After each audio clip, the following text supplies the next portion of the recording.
Welcome dear rockets, कैसे हैं आप सभी। आज हम देखने वाले हैं थेपा समुद्रम।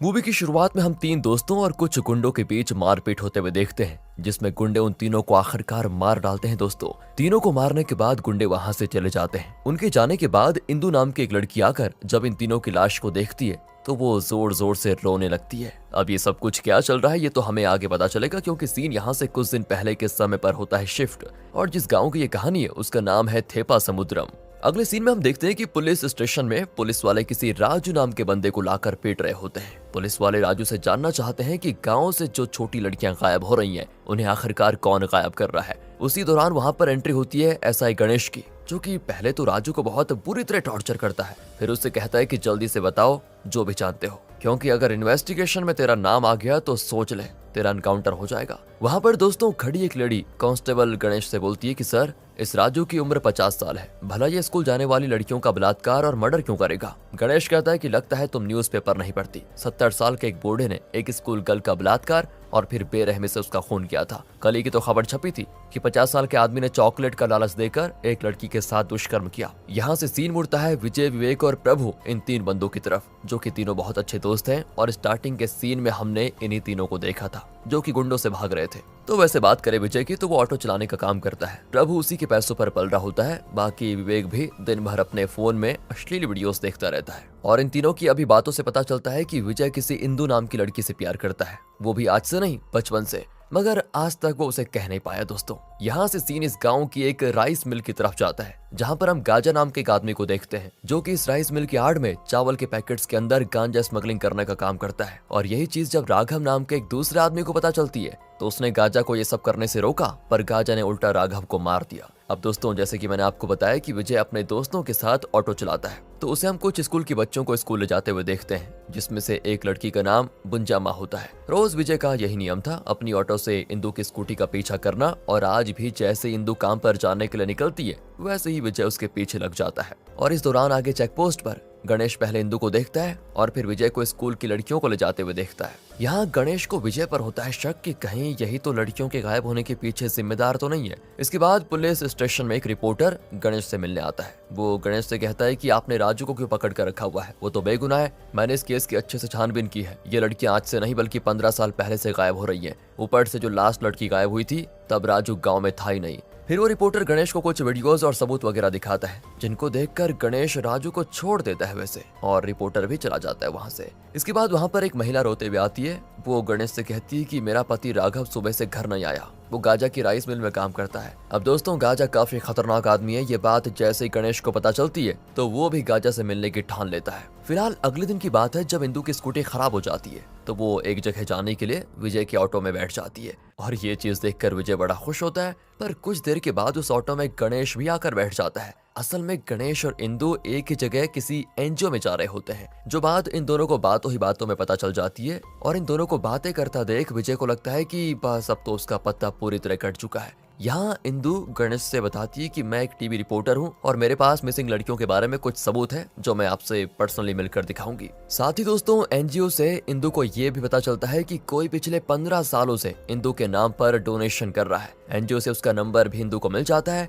और ये दोस्तों विजय का दूसरा नंबर होता है, लेकिन आज तक इंदु को पता नहीं था। और अब जैसे पता चलता है तो वो विजय से इस डोनेशन की वजह पूछती है। विजय कहता है कि ये डोनेशन मैं इसीलिए कर रहा हूँ क्योंकि मैं तुमसे प्यार करता हूँ, इसलिए ये डोनेशन हर साल इसी तरह जाता रहेगा। इंदु कहती है कि प्यार करते हो तो सामने आकर बोलो, इस तरह फालतू का काम मत करो। इतना बोलकर दोस्तों वो फोन काट देती है। इसके बाद विजय अपने दोस्त से बताता है कि बचपन में ना इंदु की आंख चली गई थी, तब मैंने उसे इसी नेत्रा फाउंडेशन की मदद से हॉस्पिटल पहुंचाया। उसी दिन के बाद से आज तक मैं इसी कारण उस फाउंडेशन में डोनेशन दे रहा हूँ। इसके बाद विजय कुछ लड़कियों को ट्यूशन के लिए विश्वनाथ नाम के एक आदमी के पास लेकर जाता है। असल में विश्वनाथ पेशे से एक वकील था, पर अब वो बच्चों को ट्यूशन देते हैं, जिनके लिए विजय, प्रभु और विवेक छोटे मोटे काम करते रहते हैं। साथ ही दोस्तों, मैं आपको ये भी बता दूं कि विश्वनाथ गणेश के पिता भी हैं। वैसे दोस्तों, आपको वो बच्ची भुंजीमा तो याद होगी। उसकी स्कूल बस रास्ते में खराब होने के कारण एक बाइक वाला भुंजीमा को कहीं लेकर आता है और उसका वहां पर बलात्कार कर देता है, उसको बेरहमी से मार डालता है और फिर उसकी लाश को एक जगह गाड़ भी देता है। अगली सुबह भुंजिमा के मिसिंग होने की खबर पूरे गांव में आग की तरह फैल जाती है। गणेश भी इन्वेस्टिगेशन में लगा था। 3 दिन के बाद भी जब भुंजिमा नहीं मिलती तो उसके माता पिता पानी में कूद कर अपनी जान दे देते हैं। और ये देखकर विश्वनाथ गणेश से बोलता है कि बेटा, इन सब के पीछे पक्का उस गाजा का हाथ हो सकता है। स्मगलिंग तो वो करता ही है, क्या पता लड़कियों के साथ दुष्कर्म भी वही करवा रहा हो। ये सुनते ही गणेश गुस्से में गाजा की मिल में पहुंच जाता है, जहां पर उसका सामना गाजा के आदमियों से होता है, जिन्हें वो पहले तो बुरी तरह मारता है और फिर वहां गाजा आकर गणेश से कहता है कि आखिर बात क्या है। गणेश कहता है कि मुझे पता है कि तुम लड़कियों को अगवा करवा रहे हो और जिस दिन मेरे हाथ सबूत लग गया ना, उस दिन मैं तुम्हें छोड़ूंगा नहीं। गाजा भी कहता है कि तुम्हें पैसा या प्रमोशन चाहिए, मांग लो, करवा दूंगा, लेकिन मुझ पर फालतू का इल्जाम मत लगाओ। यहाँ से दोस्तों दूसरी तरफ इंदु को आखिर थोड़ा पूछताछ करने के बाद ये पता लग ही जाता है कि विजय ही उसके नाम से डोनेशन कर रहा था,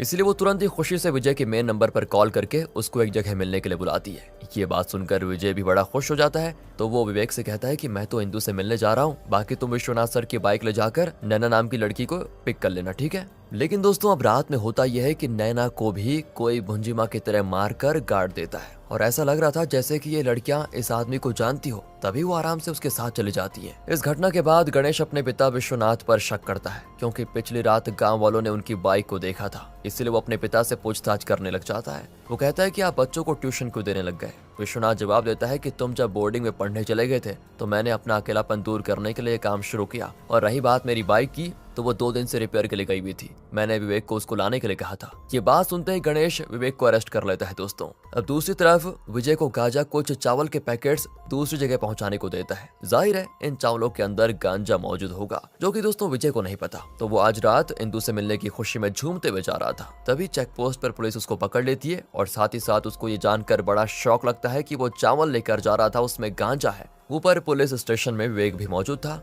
जिससे विजय पूछता है कि तुझे तो मैंने नैना को लेने के लिए भेजा था। दोस्तों विवेक गया तो था विश्वनाथ की बाइक लेकर नैना को लेने, पर रास्ते में वो अश्लील मूवी देखने के लिए रुक गया, ये सोचकर कि नैना ऑटो से घर आ जाएगी। और फिर आगे जब विजय और विवेक के बारे में विश्वनाथ को पता लगता है तो वो दोनों को पुलिस स्टेशन से छुड़ा कर लेकर आ जाता है। साथ ही साथ वो गणेश से कहता है कि ये दोनों ऐसा कुछ भी नहीं कर सकते, एंड गणेश भी अपने पिता की बात मानकर उन्हें छोड़ देता है। लेकिन दोस्तों विजय को गाजा के ऊपर काफी गुस्सा आ रहा था, इसलिए वो गाजा से लड़ने के लिए उसके राइस मिल में पहुंच जाता है, जहां गाजा के आदमी पहले से विजय के सर पर वार करके उसको एक कमरे में बंद कर देते हैं। अब इसके कुछ देर के बाद विजय को आता है होश, तो वो सुनता है कि गाजा कह रहा है कि विजय को हमारे बारे में पता चल गया है, जल्दी पुलिस यहाँ पर आती होगी, तुम लोग जल्दी से जाओ, सारा माल यहाँ से दूसरी ओर शिफ्ट कर दो। एंड दोस्तों ये सुनते ही मौका देखकर विजय वहाँ से भाग जाता है, जिसका पीछा गाजा और उसके आदमी कर रहे होते हैं। वहाँ पर उसी वक्त विवेक और प्रभु भी आ जाते हैं। ये तीनों मिलकर गाजा और उसके आदमियों से लड़ने लगते हैं, एंड इस दौरान गाजा और उसके लोग तीनों को ही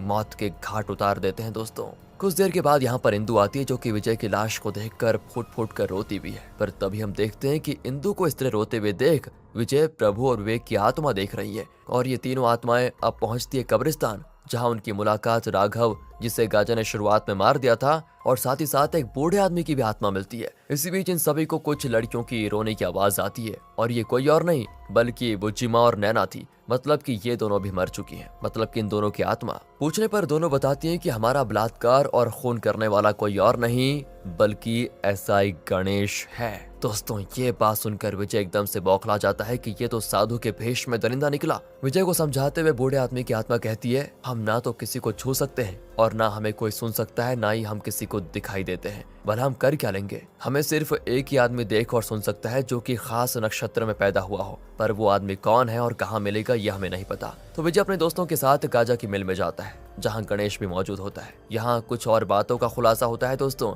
और आपको याद होगा जो रिपोर्टर एक बार गणेश से मिलने के लिए आया था, उसने गणेश को एक वीडियो दिखाई जिसमें राघव को मारकर गाजा जमीन में गाड़ रहा था। इस वीडियो को पहली मीटिंग में गणेश ने गाजा को दिखाया और उससे बोला कि मुझे तुम्हारे धंधे में हिस्सा चाहिए, और साथ ही मैं लड़कियों को मारकर तुम्हारी जमीन में दफना रहा हूँ, तो इस बारे में किसी को ना बताना, इसमें तुम्हारा भी फायदा होगा और मेरा भी। गाजा के पास दोस्तों ऑप्शन ही क्या था, वो गणेश से मिला देता है हाथ, ताकि पुलिस से भी बच जाए। बाकी बात करें रिपोर्टर की, तो उसे भी गणेश ने मार दिया था। अब बस गणेश इंदु से शादी करना चाहता है, और अब ये चीज सुनकर विजय किसी भी तरह इस शादी को रोकना चाहता है, मगर इन सब की आत्मा इनका पिंडदान होने तक ही रहेगी, उसके बाद गायब हो जाएंगी। इसी बीच आत्माराम नाम का एक शराबी कब्रिस्तान में आकर दारू पी रहा था। उसे ये लोग दिखाई और सुनाई भी देते हैं, मतलब कि आत्माराम ही वो स्पेशल बंदा है जो कि खास नक्षत्र में पैदा हुआ है। उसे विजय सब कुछ बताता है ताकि वो ये चीज बताकर इंदु और गणेश की शादी को रोक पाए, मगर एक शराबी की बात भला कौन विश्वास करेगा, वो भी आत्मा और भूत जैसी बातों का। दूसरी तरफ विजय देखता है कि गणेश इंदु को विजय का मोबाइल देते हुए कहता है कि इसे मैंने गांजा सप्लाई करते हुए पकड़ा था,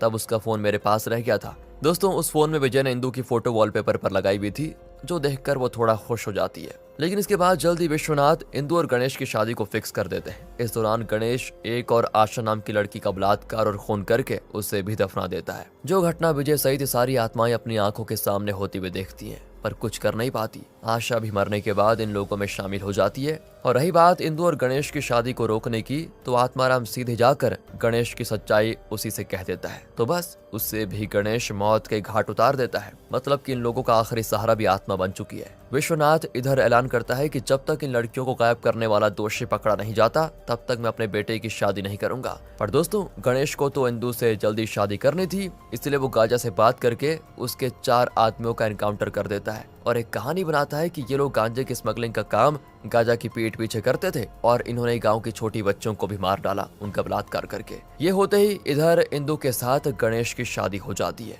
और उधर विजय और उसके 2 दोस्तों का पिंडदान होता है, जिसके कारण उनकी आत्माएं गायब हो जाती है। मगर ये क्या दोस्तों, विजय तो जिंदा है और ये जो सब कुछ चल रहा था ये उसका सपना था। वो अब भी गाजा की कैद में था। दोस्तों, कैसा लगा ये खतरनाक ट्विस्ट, जहाँ से उसको लेने के लिए उसके दोनों दोस्त आते हैं। वो विजय से बताते हैं कि गाजा ही लड़कियों को मार रहा था। जो बात जैसे ही गणेश को पता चली तो दोनों के बीच लड़ाई हुई और गणेश को गाजा ने मार कर गाड़ दिया। अब गाजा पुलिस हिरासत में है। गणेश के क्राइम सीन से विजय को एक चश्मा मिलता है जो कि विश्वनाथ का था। उस चश्मे को दिखाकर विजय इंदु के साथ विश्वनाथ से सवाल करता है। दरअसल दोस्तों, जब विजय गुस्से में गाजा से लड़ने गया तो विश्वनाथ भी उसके पीछे गया था। पीछे से विजय को मारने वाला कोई और नहीं बल्कि गणेश ही था। लेकिन दोबारा से विजय को होश आ गया था, जिसके कारण विश्वनाथ के साथ उसने भी दोनों की सच्चाई सुनी कि गणेश ही इन लड़कियों को मार रहा है। मतलब कि जो भी विजय ने अपने सपने में देखा था वो सब सच था, सिर्फ कुछ पार्ट को छोड़कर, क्योंकि उसके बाद ही गाजा के गुंडों ने विजय को मारकर फिर से बेहोश कर दिया। इससे हुआ ये कि उसके दिमाग में वही बातें घूम रही थी